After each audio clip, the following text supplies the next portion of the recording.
imesemwa hapa kwamba mwezi Mei mwaka 2023 tulifanya uzinduzi wa ujenzi wa minara, na nilipopokea zawadi ya kupongezwa mimi hapa nilimwita Mheshimiwa Nape kwa sababu wakati ule yeye ndo alikuwa wa champion wa kuweka msingi huu, na leo tumetimiza.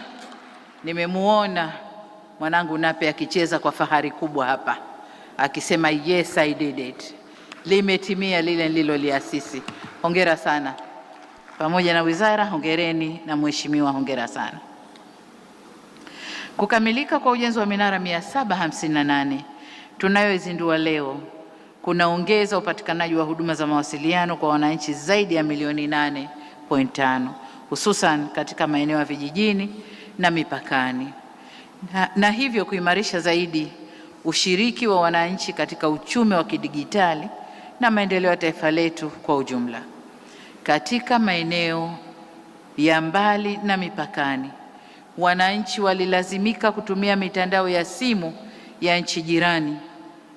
Hivyo hatua hizi ambazo tumezifikia leo zitaleta ukombozi na kuwajumuisha wananchi wetu wa mipakani na maeneo ya mbali katika mfumo wa mawasiliano wa taifa lao.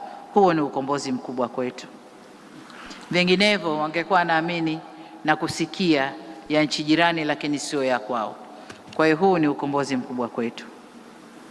Ndugu viongozi na wananchi wenzangu, dunia ya leo inabadilika kwa kasi kwa kasi kubwa sana. Mawasiliano si tena huduma ya anasa, bali ni uti wa mgongo wa uchumi wa kisasa.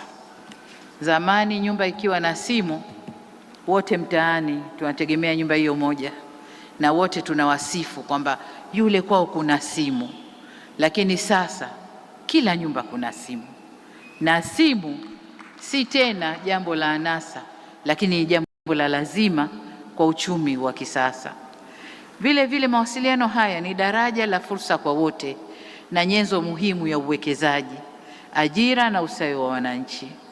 Kwa kutambua mwelekeo huo, serikali inaweka mazingira mazuri ya kisera, kisheria na kimkakati mikakati mahsusi ya kuendeleza sekta ya tehama ili nchi yetu iweze kuendana na kasi ya dunia. Na hapa jitihada zote zinazofanywa na wizara, niwaombe sana halmashauri mbalimbali nchini kuondoa urasimu katika kutoa vibali vya miradi hii kuendelea. Niwaombe sana, kwa sababu ukifanya urasimu kwenye ngazi ya halmashauri, kuna pesa inapotea, kuna muda unapotea, na miradi hii haitakwenda kama tulivyoipanga. Niombe